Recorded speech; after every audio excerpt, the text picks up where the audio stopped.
Hi friends, అందరికి నమస్తే. Welcome to my teaching talkies. ఈ క్లాస్లో డిగ్రీ థర్డ్ సెమ్ సాంస్క్రిట్ సబ్జెక్ట్లో క్వశ్చన్ నెంబర్ 1 పార్ట్ ఏలో క్వశ్చన్ నెంబర్ 1 ఒక శ్లోకం ఇస్తారు. దాన్ని తెలుగు లేదా ఇంగ్లీష్లో ట్రాన్స్లేట్ చేస్తే సరిపోతుంది. సో ఆ క్వశ్చన్కి సంబంధించి మనకు 12 శ్లోకాలు ఉన్నాయి. అందులో ఏదో ఒకటి వస్తుంది. ఇది ఏదో ఒకటే వస్తుంది కదా అని చెప్పేసి వదిలేయాల్సిన పని లేదు. ఈ 12 చదివితే మహాత్మా గాంధీ యూనివర్సిటీ వాళ్ళకు ఈ ఒకటే 12 శ్లోకాలు చదువుకుంటే వాళ్ళకు పార్ట్ ఏలో 8 అండ్ పార్ట్ బిలో 16, 24 మార్క్స్ వస్తాయి. ఈ సేమ్ సీక్వెన్స్ లో 12 శ్లోకాలన్నింటినీ కలిపేస్తే లాంగ్ ఆన్సర్ కూడా అవుతుంది. వాళ్ళకి లాంగ్ ఆన్సర్ ఇట్లా వస్తుంది. సో మిగిలిన యూనివర్సిటీ వాళ్ళకు కూడా వచ్చే ఛాన్స్ ఉంది. కాబట్టి సో ఈ 12 శ్లోకాలని ఈజీగా గుర్తించుకోవడానికి ఈ క్లాస్ మీకు ఉపయుక్తంగా ఉంటుంది. సో చూడండి లాస్ట్ వరకు. అండ్ నచ్చితే లైక్ చేయండి, షేర్ చేయండి, ఛానల్ని సబ్స్క్రైబ్ చేయండి ఫ్రెండ్స్. సో చూడండి ఫస్ట్ శ్లోకము లాస్ట్ ఇయర్ అడిగినటువంటిది, వెరీ వెరీ ఇంపార్టెంట్ వన్. ధన్వంతరీ క్షపణకామర సింహ శంకు వేతాళ భట్ట ఘటకర్ప కాళిదాస ఖ్యాతో వరాహమిహిర నృపతే సభాయాం నవరత్నాని వై వరరుచిర్నవ విక్రమస్య అనేది శ్లోకం. ఇలా శ్లోకం ఇచ్చిన జస్ట్ మనం ఏం చేయాలి అంటే ఫస్ట్ యాక్చువల్లీ కొన్ని మెటీరియల్స్లో కవి పరిచయం లేదు. కవి పరిచయం రాయండి దీన్ని. These lines are taken from the lesson Navaratnani written by Acharya Ramulu అని రాయండి. ఈ శ్లోకము ఆచార్య రాములు మహోదయుడి చేత రచించబడిన నవరత్నాని అను పాఠ్య భాగంలోనిది అని తెలుగు వాళ్ళు రాయండి. ఆ తర్వాత దీని భావం రాయండి ఫ్రెండ్స్. సో చూడండి ఫస్ట్ ఈ శ్లోకంలో ఏముంది అంటే 9 మంది కవుల గురించి ఉంది. ఆ కవుల యొక్క పేర్లు గుర్తించుకొని ఈ విక్రమాదిత్యుడి యొక్క ఆస్థానంలో ఈ 9 మంది కలరు అని చెప్పేసి రాస్తే మీకు సరిపోతుంది అనమాట. కాబట్టి చూడండి ఫస్ట్ లైన్లో ధన్వంతరి ఒకటో వ్యక్తి, ఫస్ట్ ధన్వంతరి. సెకండ్ క్షపణక, కావరకే, నాలుగు అక్షరాలు క్షపణక, సెకండ్ వ్యక్తి అతను క్షపణక. తర్వాత కా పక్కకు ఆకి మాత్రం దీర్ఘం ఉంది చూడండి, అది ఆ అయితే అమరసింహ వరకు మూడో వ్యక్తి, అమరసింహ మూడో వ్యక్తి. నెక్స్ట్ శంకు, శ్రీ శంకు అంటారు లేదా శంకు అని రాసిన నష్టం ఏం లేదు, అది నాలుగో వ్యక్తి. సో ఫస్ట్ లైన్లో నలుగురి పేర్లు ఉన్నాయి మనకి అందులో. నెక్స్ట్ సెకండ్ లైన్ చూడండి, వేతాళ భట్ట వరకు, వేతాళ భట్ట అక్కడి వరకు ఫిఫ్త్ వ్యక్తి. నెక్స్ట్ ఘటకర్ప వరకు సిక్స్త్ వ్యక్తి, ఘటకర్ప 4 అక్షరాలు. నెక్స్ట్ తర్వాత కాళిదాస మూడో వ్యక్తి, ఇక్కడ ఈ లైన్లో మూడో వ్యక్తి కాళిదాస. మధ్యలో రావు ఉంది కదా, రా తర్వాత రావులేయండి. ఘటకర్ప తర్వాత కాళిదాస అనే వ్యక్తి మూడో వ్యక్తి. సో పైన లైన్లో నలుగురు, ఈ లైన్లో ముగ్గురు, మొత్తం 7 మెంబర్స్ అయ్యారు అనమాట. నెక్స్ట్ ఖ్యాతో అంటే ప్రఖ్యాతిగాంచినటువంటి వరాహమిహిర ఇతను 8వ వ్యక్తి అవుతాడు, వరాహమిహిర. ఓకే. నెక్స్ట్ నృపతే అంటే రాజు యొక్క, సభాయాం అంటే సభలో, రత్నాని అంటే నవరత్నాలు లాంటి వాళ్ళని. సో మూడో లైన్లో కేవలం వరాహమిహిర ఒకే పేరు ఉంది. నెక్స్ట్ 4వ లైన్కి వచ్చేసరికి మధ్యలో వరరుచి అని ఉంది చూడండి, వరరుచి వరకే 4 అక్షరాలు. వరరుచిర్నవ అని ఉంది చూడండి, ఆ నవ అంటే 9 మంది అని, రత్నాని 9 మంది నవరత్నాలు.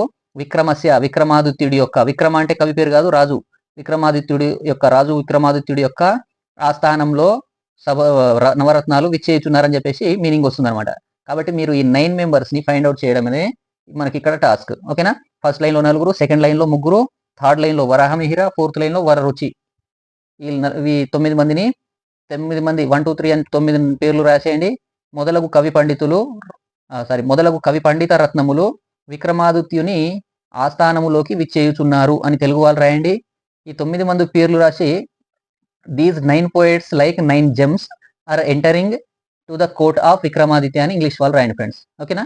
నెక్స్ట్ సెకండ్ వన్, కవి పండిత సమాగమేచ్చుక సహసా సముపైతి విక్రమ అరుణస్థిమిరారుత్థిత కిరణై సంగత యతి భాసుర అని చెప్పేసి శ్లోకం ఉంది. సో నా గెస్ ఈసారి ఈ క్వశ్చన్ రావచ్చేమో అనిపిస్తుంది. వెరీ వెరీ ఇంపార్టెంట్ కానీ గుర్తించుకోండి. సో తెలుగు వాళ్ళు కవి పండిత అంటే కవి పండితులను, సమాగమేచ్చుక, సమాగం అంటే కలవాలన్న ఉచ్చుక కోరికతతో, సహసా సముపైతి వచ్చేయుచున్నారు, విక్రమ అంటే విక్రమాదిత్యుల వారు అని చెప్పేసి. ఎలా అంటే అరుణ స్థిమిరారుత్థిత కిరణై సంగత ఇతిభాసుర అని చెప్పేసి సెకండ్ లైన్ ఎలా వస్తున్నారో మెన్షన్ చేస్తుంది. సో క్లియర్ గా మీరు ఏమని రాయండి దీనికి అంటే గుర్తించుకోండి. సింపుల్ గా ఏదో ఒక వర్డ్ లైన్ ని గుర్తించుకోండి. శ్లోకం మొత్తం చదవరు కొందరు. సో కవి పండిత సమాగమేచ్చుక అంటే కవి పండితుల్ని కలవాలన్న కోరికతో ఎవరు వస్తున్నారు, విక్రమాదిత్యుడు వస్తున్నారు. ఎలా వస్తున్నారు అని చెప్పి సెకండ్ లైన్ లో ఉంది, అది మీరు గుర్తించుకొని రాసిస్తే సరిపోతుంది. సో ఎలా అంటానంటే కవి పండితులను తొందరగా కలవాలనే కోరికతో విక్రమాదిత్యుల వారు ఇటువైపుగా వచ్చుచున్నారు. అది ఎట్లనగా చీకట్లను చీల్చున్నటువంటి సూర్యుడు తన కిరణాలతో ప్రకాశించున్నట్లుగా ప్రవేశిస్తున్నాడు అని రాయండి. అది ఎట్లనగా చీకట్లను చీల్చున్నటువంటి సూర్యుడు తన కిరణాలతో ప్రకాశించున్నట్లుగా ప్రవేశించెను అని రాయండి ఫ్రెండ్స్. ఎనఫ్ అవుతుంది. ఓకేనా. నెక్స్ట్ ఇంగ్లీష్ వాళ్ళు, king Vikramaditya marches ahead just like the rising sun in the east with reddish rays. Reddish rays అంటే ఎర్రటి సూర్యకిరణాలు. డిస్పెల్లింగ్ ట్రేసెస్ ఆఫ్ డార్క్నెస్, చీకటి యొక్క మచ్చల్ని లేదా చీకట్లను తొలగించుకుంటూ వస్తున్నటువంటి వ్యక్తిలాగా, అంటే సూర్యకిరణాలాగా. He is very much eager to meet the scholars and poets.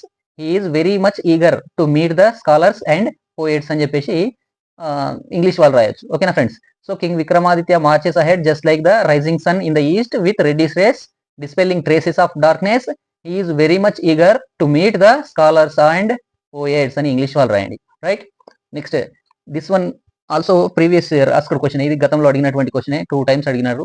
So ఇది కూడా ఇంపార్టెంట్ గానే భావించండి. థర్డ్ వన్, శరీర మాధ్యం ఖలు శరీర మాధ్యం ఖలు ధర్మ సాధనం, త్రిదోషహీన పునరధ్య వాసన, ధృతాధిశూన్యం పునరుత్తమాశనం, ప్రయాతి గృగ్న సహసా యమాలయం అని చెప్పేసి. సో చాలా ఈజీ, చాలా సింపుల్ గుర్తించుకోవచ్చు. శరీరం గురించి మాట్లాడుతున్నాం. తెలుగు వాళ్ళు ఇలా రాయండి. ఏ ధర్మ కార్య సాధనానికైనా శరీర ఆరోగ్యం అతి ముఖ్యమైనది. త్రిదోషాలు లేని శరీరమే ఆరోగ్యవంతమైనటువంటి శరీరంగా చెప్పెదరు. నెయ్యి మొదలగునవి లేనటువంటి భోజనమే ఉత్తమ భోజనము. తిండి మీద అష్టాశపరుడు యమాలయానికి పోతాడు అని 4 పాయింట్లు చెప్పిన నేను. ఈ 4 పాయింట్స్ గుర్తించుకోండి. శరీర మాధ్యం ఖలు ధర్మ సాధనం అంటే ఏ ధర్మ కార్య సాధనకైనా సరే శరీర ఆరోగ్యమే అతి ముఖ్యమైనది. త్రిదోషహీన అని ఉంది చూడండి, త్రిదోషాలు లేనటువంటి శరీరమే ఆరోగ్యవంతమైన శరీరము. ధృతాది శూన్యం, నెయ్యి లేనటువంటి ఆహారమే ఉత్తమమైనటువంటి ఆహారము. అండ్ తర్వాత ప్రయాతి గృత్న సహసా యమాలయం, తిండి పైన ధ్యాస కలిగిన వాడు యమాలయానికి పోతాడని చెప్పేసి 4 సెంటెన్సే ఉన్నాయి ఇక్కడ. 4 సెంటెన్స్ ఈజీగా రాసేయచ్చు. ఇలా గుర్తించుకోండి ఫ్రెండ్స్. ఓకే. నెక్స్ట్ ఇంగ్లీష్ వాళ్ళు, the human body is very essential to carry out any activity. One should be free from diseases of wind, bile and phlegm. The food should be in general free from ghee and other fatty oils. The one who is gluttonous shall definitely go to doom. And right, one who is gluttonous means overeating shall definitely go to doom. లేదా shall definitely go to యమాలయం అని కూడా రాసిన నష్టం ఏం లేదు, అర్థం చేసుకుంటారు. ఓకేనా. సో ఇది ఇంగ్లీష్ వాళ్ళకి. రైట్. నెక్స్ట్ అన్ని ఇంపార్టెంట్ లాగానే ఉన్నాయి, అన్ని చదవండి ఫ్రెండ్స్. రైట్. ఇక 4th చూడండి.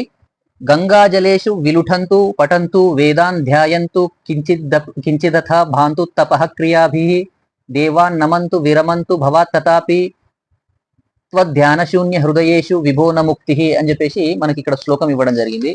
ఈ శ్లోకంలో ఏం చెప్తున్నారు అని అంటే, హృదయంలో గనక ధ్యానం లేకుండా ఏది చేసినా కానీ, ఏ పని చేసినా కానీ, ఏ పూజ పునస్కారాలు చేసినా, ఎన్ని తపస్సులు చేసినా కానీ అవన్నీ వ్యర్థమే అని చెప్పేటువంటి శ్లోకం ఇది. కాబట్టి పైన చూడండి, ఫస్ట్ ఈజీగానే ఉంది. గంగా జలేషు విలుఠంతు అని అంటే, గంగా జలంలో స్నానమాచరించుదురు కొందరు ఓ ప్రభు అంటే ఇక్కడ చెప్పేది ఎవరు? ఈ శ్లోకాల్లో అన్ని కూడా ఒక్కొక్క శ్లోకం ఒక్కొక్క కవి రాజైనటువంటి విక్రమాదిత్యునికి చెప్తున్నారు. కాబట్టి ఇక్కడ చెప్తున్నటువంటి కవి ఆ రాజును ఉద్దేశిస్తూ చెప్తున్నాడు. కాబట్టి ఓ ప్రభు, పవిత్ర గంగాజలములో స్నానమాచరించుదురుగాక. నెక్స్ట్, నిరంతరం వేదాలను పఠింతురుగాక అంటే వేదాలను చదువుదురుగాక. నెక్స్ట్, ధ్యాన చిత్తులగుదురుగాక, ధ్యానం చేస్తారుగాక అని కూడా రాయొచ్చు. తపక్రియాదులు లేదా తపస్సు లాంటి క్రియలు నిరంతరం నిర్వహించెదరుగాక. దేవతలను నమస్కరించురుగాక లేదా విరమించురుగాక. దేవతలను నమస్కరించురుగాక లేదా విరమించుదురుగాక. అయినప్పటికీ భగవంతుని హృదయమునందు నిరంతరం ధ్యానించని వారికి ముక్తి ఎక్కడిది అని అడుగుతున్నాడు అనమాట. భగవంతుణ్ణి అయినప్పటికీ భగవంతుణ్ణి తన హృదయమునందు నిరంతరం ధ్యానించని వారికి విముక్తి లేదా ముక్తి ఎక్కడిది అని చెప్పేసి అడుగుతున్నారు. సో క్వశ్చన్ మార్క్ లాస్ట్కి. సో చాలా ఈజీ. గంగాజలంలో స్నానం ఆచరిస్తారు, వేదాలను పఠిస్తారు, ధ్యానం చేస్తారు, తపక్రియాలు చేస్తారు, అండ్ దేవతల్ని నమస్కరిస్తారు, విరమిస్తారు. అయినప్పటికీ కూడా ఇన్ని చేసినా సరే తన హృదయంలో భగవంతుని మీద నిరంతర ధ్యానం అనేది లేకుండా ఏ పని చేసినా కానీ వారికి ముక్తి అనేది లభించదు అని ఈ శ్లోకం తెలియజేస్తుంది ఫ్రెండ్స్. రైట్. నెక్స్ట్ ఇంగ్లీష్ వాళ్ళైతే ఇట్లా రాయండి. O king, one may have a holy dip in the river Ganges often. He may recite Vedic chants, may meditate with reverence. Let them perform inspirences, sacrifices and follow Vedic rituals. Bow down to gods or may not, unless one unceasingly contemplates on Lord Supreme. No one may have salvation. Do they, ఇది question word లాగా ఉంది. Do they అని question mark పెట్టేయండి. ఓకేనా? So ఇది English వాళ్ళు ఇలాగే రాసేయండి. Right. Next 5th one చూడండి ఫ్రెండ్స్.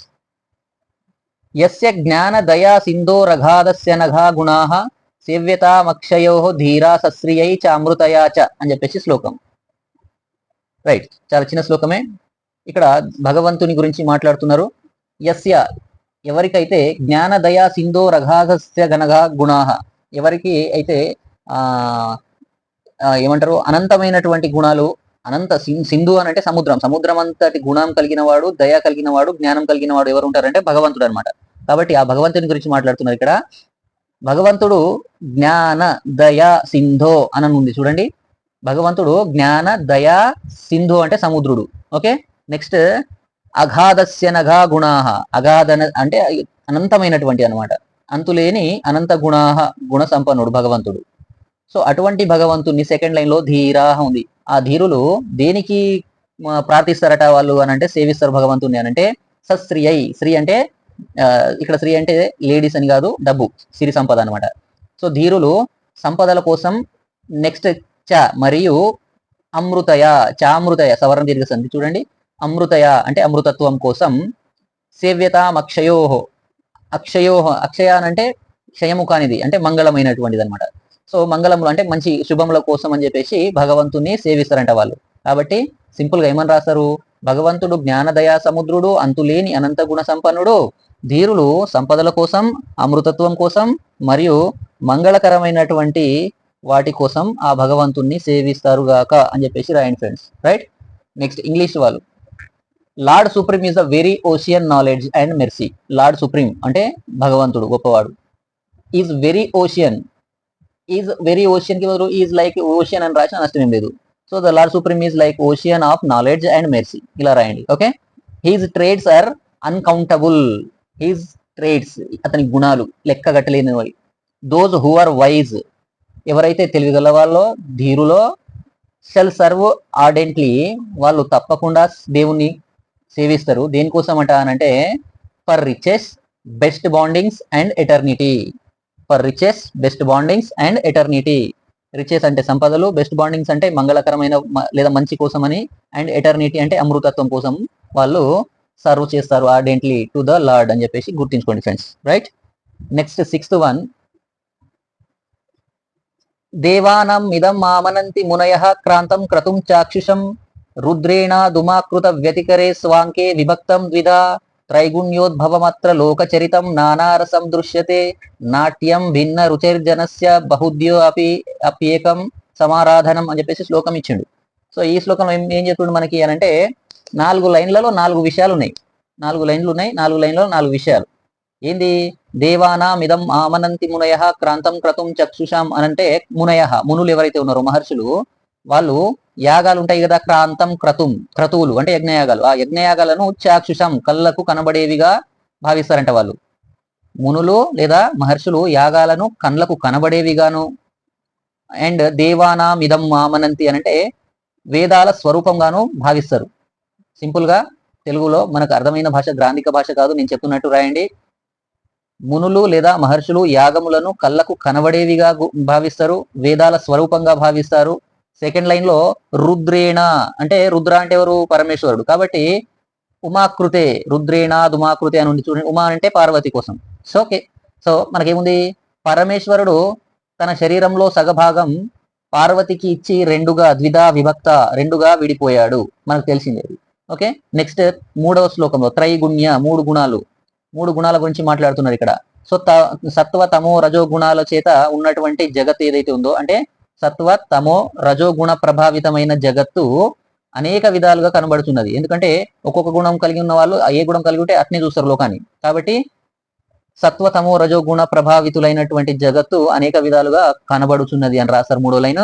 నెక్స్ట్ నాట్యం, డాన్స్ గురించి. భిన్న రుచేర్జనస్య, డాన్స్ పట్ల అభిరుచి అనేది భిన్నంగా, విభిన్న రుచులు కలిగినటువంటి జనాలందరూ కూడా బహుదా అపి, చాలా మంది ఉన్నప్పటికీ కూడా ఏకం సమారాధనం, దానిని ఒకే విధంగా ఒకే రూపంగా ఆదరిస్తారు అని చెప్పేసి రాయొచ్చు అనమాట.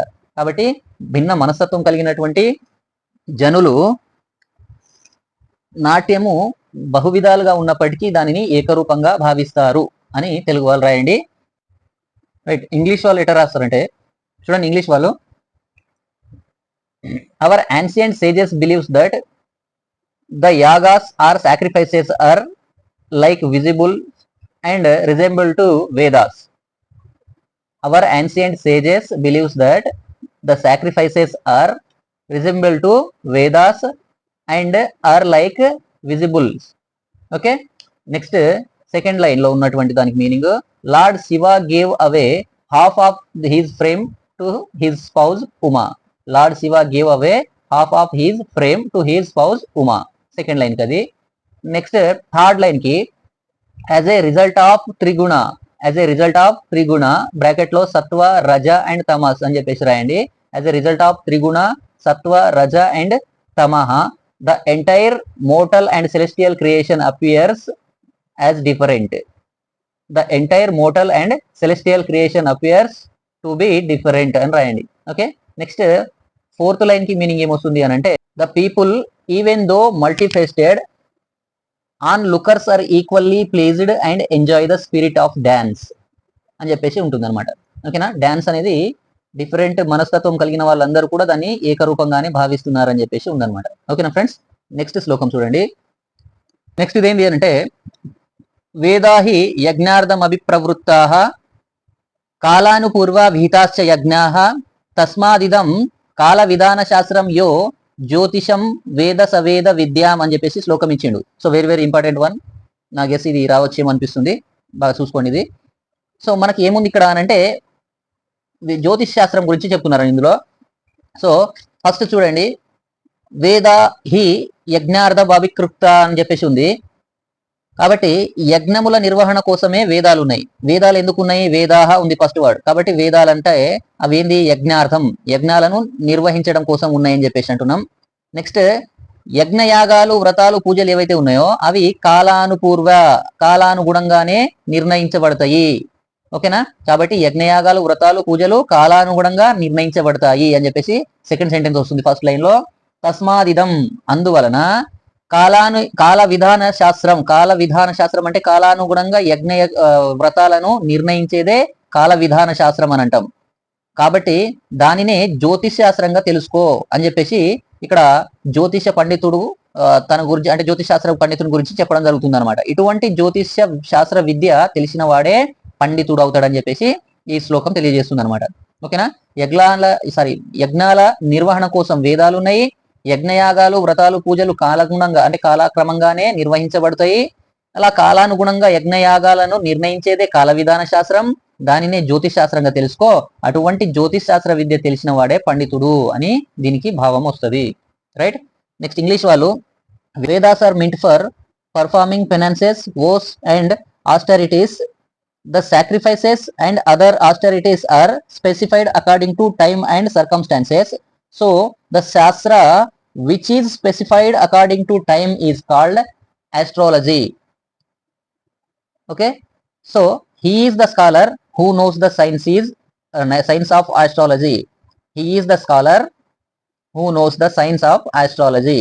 So చూడండి ఏమంటున్నాడు, వేదాహి యజ్ఞార్థం అన్నాడు. కాబట్టి Vedas are for performing penances, oaths and ఆస్టారిటీస్. ఆస్టారిటీస్ అంటే వ్రతాలు, ఓస్ అని అంటే ఏంటి? పూజలు, పెనాన్సెస్ అంటే తపస్సులు. Okay, the sacrifices and other austerities are specified according to time and circumstances. So ఈ సాక్రిఫైసెస్ అని అంటే పెనాన్సెస్ అండ్ ఇవన్నీ కూడా కాలం క్రమంగానే నిర్ణయించబడతాయని చెప్పేసి చెప్తున్నాడు, time and circumstances.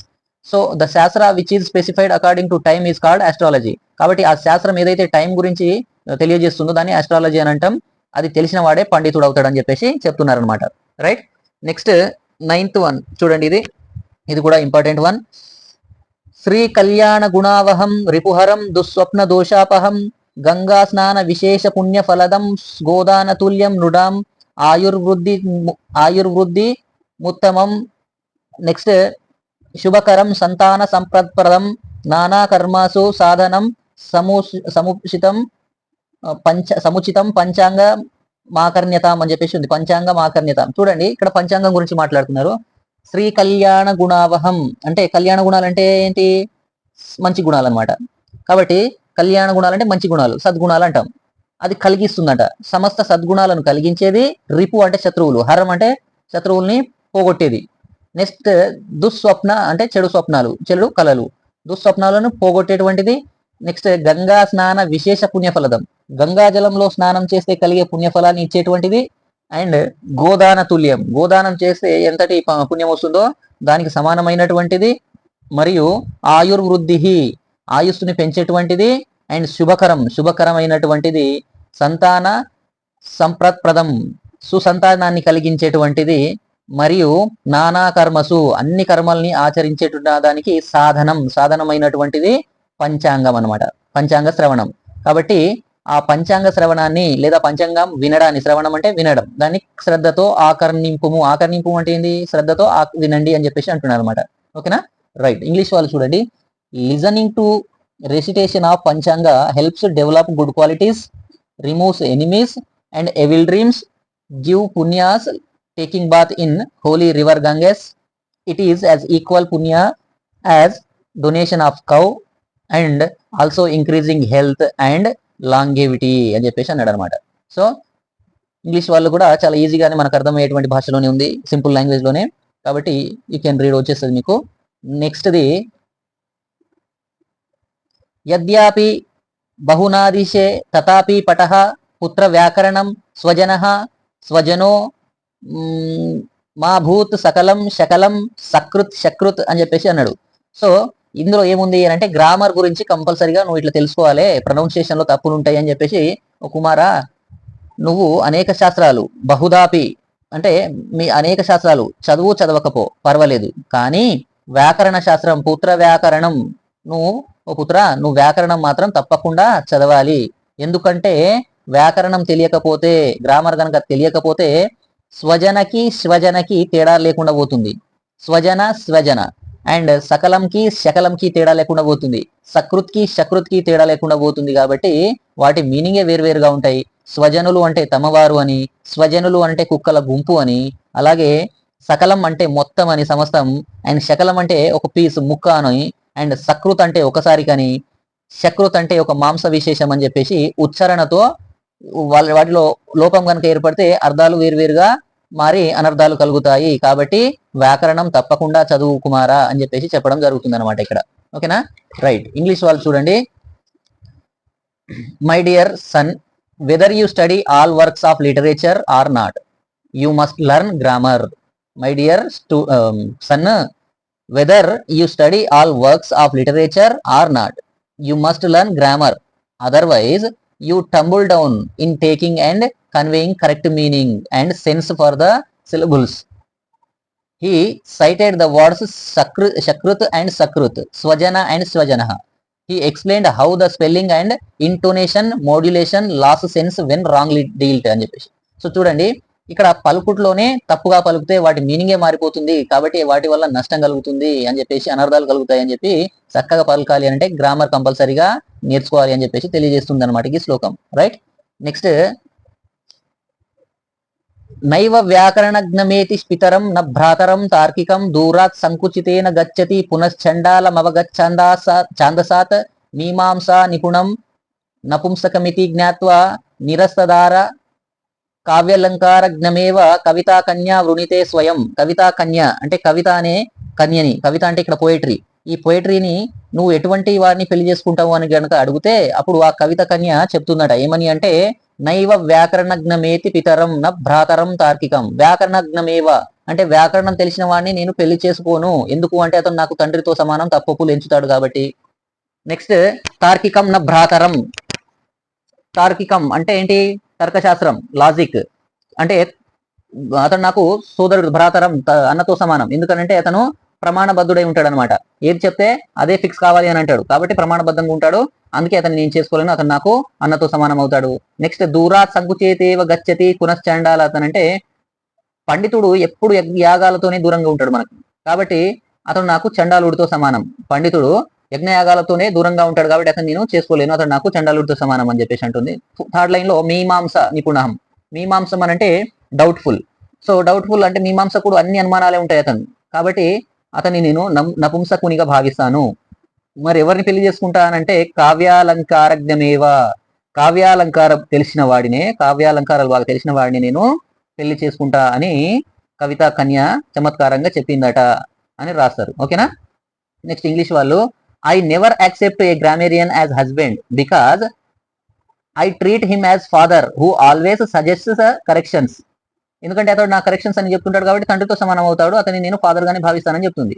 A master in the field of logic is like a brother. Master of field of లాజికే మాట్లాడుతుంటారు కాబట్టి మాట్లాడే వారందరూ అతను నాకు లైక్ ఏ బ్రదర్, ఒక అన్నలాగానే భావిస్తాను అతను. Who always abides by regulations, ఎప్పుడు రెగ్యులేషన్స్ ఒక ప్రమాణబద్ధంగా ఇట్ని ఉండాలి అట్ని ఉండాలని చెప్తుంటాడు కాబట్టి అతడు అన్నతో సమానం అని చెప్తుంది. Vedic Pandit is always engrossed in Holi fire sacrifices. వేద పండితులందరూ ఏం చేస్తారు, యజ్ఞయాగాలకు సాక్రిఫైసెస్ కి కట్టుబడి ఉంటారు కాబట్టి I keep him away as an outcast, అతను నేను చండాలుడుగా భావించి దూరంగా ఉంచుతానని చెప్పేసి అంటుంది. Mimamsaka shall be always meaning of minutely, లేదా ఇట్లా రాయండి, mimamsaka shall always be suspicious who always suspects అని కూడా రాయొచ్చు. So I treat him as eunuch, ENMUCH eunuch అంటే నైదర్ మేల్ ఆర్ ఫీమేల్ అని చెప్పేసి నపుంసకుడిని అట్లా అంటారు. I always like to win the hand of a poet who is well versed in figure of speech and poetic calibre. ఎవరైతే figure of speech అలంకారాల్ని and calibre and సాహిత్యాన్ని బాగా తెలిసినటువంటి వారో వారిని అతని చేతిని నేను పట్టుకుంటాను, అతని పెళ్లి చేసుకుంటానని చెప్తుంది కవిత కన్య. ఓకేనా. నెక్స్ట్ లాస్ట్ వన్ చూడండి, మళ్ళీ అదే కవిత కన్య కంటిన్యూషన్ లో వస్తుంది. యస్య షష్ఠి చతుర్థి చ విహస్య చ విహాయ చ అహం కథం ద్వితీయస్యామహం కథం. చూడండి ఇక్కడ ఏమంటుంది అని అంటే, ఎవరైతే